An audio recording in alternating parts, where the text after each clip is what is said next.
Good morning and welcome to Northumberland. We're here again today on Hadrian's Wall, having a look at the section between Æsica Roman Fort, now Chester's Farm, through Cawfield Quarry, which is where we are now, and then heading up to the high point on Hadrian's Wall, which is Winshield Crags. It's a beautiful snowy day, gorgeous sunshine, so let's go.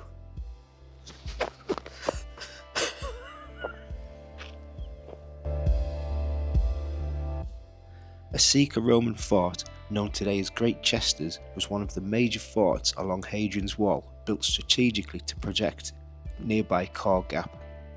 Built in 128 AD, it was a later fort to bolster Milecastle 43. At around 3 acres in size, it's quite small compared with others, but despite this, was fed with an impressive aqueduct system for water. The Roman military way from the Solway to the Tyne ran through Æsica's Gate, and a junction with Gate Road to the south. Today, remains of the fort sit under the extensive farm buildings, and some are covered by turf to protect them from the elements.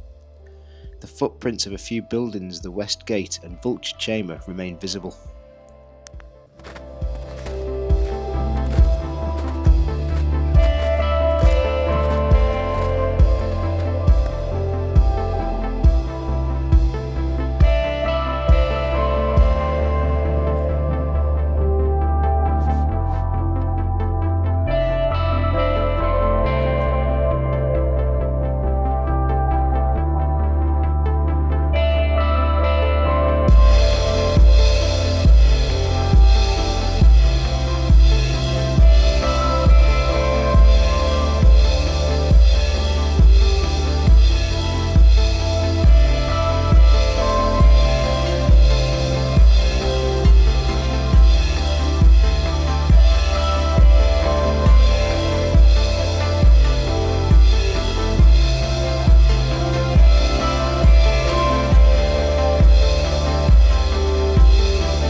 At Cawfield Quarry, the Winshield Crags push up and out of the landscape, and we see the juxtaposition of the ancient and modern industrial history. Originally, the whinstone would have provided Romans and later settlers with a stone to build Hadrian's Wall and other buildings. Quarrying started commercially at the turn of the 20th century for gravel to build roads. Stone was crushed and graded in a plant in the quarry before being transported via a tramway following the route of Haltwhistle Burn down to the Newcastle-Carlisle Railway. Road transport took over in the late 30s, and pressure was grown to stop quarrying works to preserve the wall. Cawfields closed in 1952, and today is a dark sky discovery site for stargazing and site for freshwater and ice diving.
Milecastles are small forts built around each mile along the wall for localised protection and also providing gateways for passage across the frontier for trade.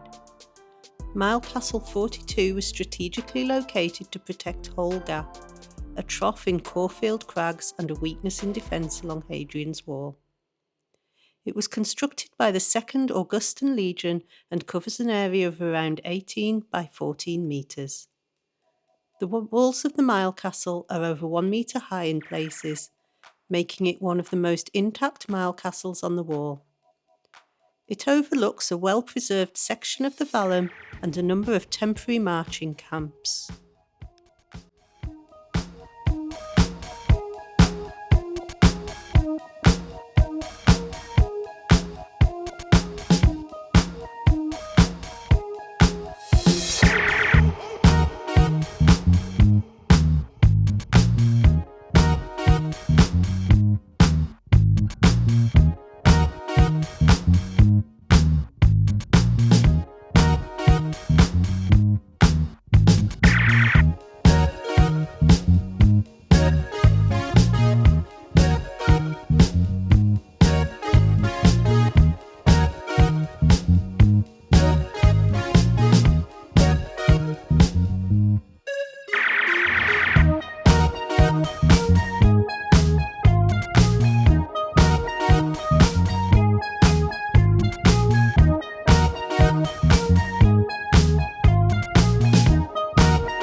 At Thorny Doors, one of the tallest surviving sections of Hadrian's Wall clings to the crest of the undulating windsill of Cawfield Quarry.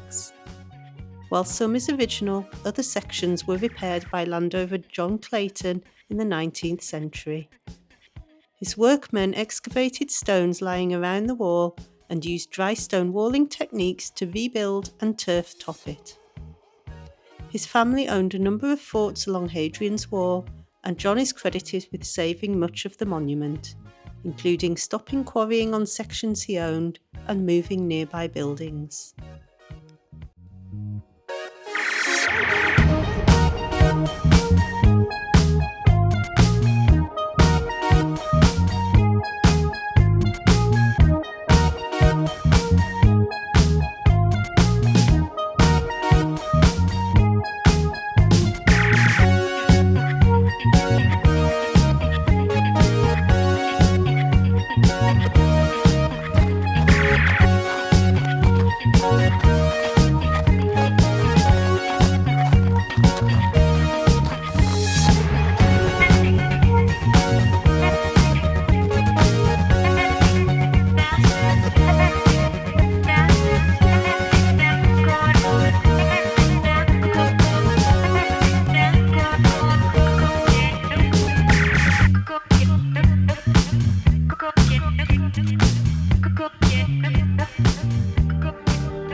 Caw Gap is another dip between the Winshield Crags on Melkridge Common. The remains of turret 41A can be seen to the west of the gap, which would have been built several stories high for a view over the frontier. The wall remains peter out, replaced by a dry stone wall and a path that ascends to a boggy hole or Goblin's Hollow. Milecastle 41 would have stood to the east of Caw Gap, higher on the hillside. Much of the stone from Milecastle 41 was used to build nearby buildings, and the ruins provided shelter for an allotment area. Today it only survives as a turf-covered bank.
walk up to Winshield Crags takes us to the highest point on Hadrian's Wall, with the triangulation point sitting at 345 metres above sea level. It's also the highest point in the surrounding area, and you feel on top of the world as you explore the expansive views of the North Pennines to the south, Kielder Forest to the north, and along the Winshield to both east and west. If you walk in the Hadrian's Wall path, it's approximately halfway along the trail, and as the high point, from here it's primarily downhill to the destination on the east or west coast.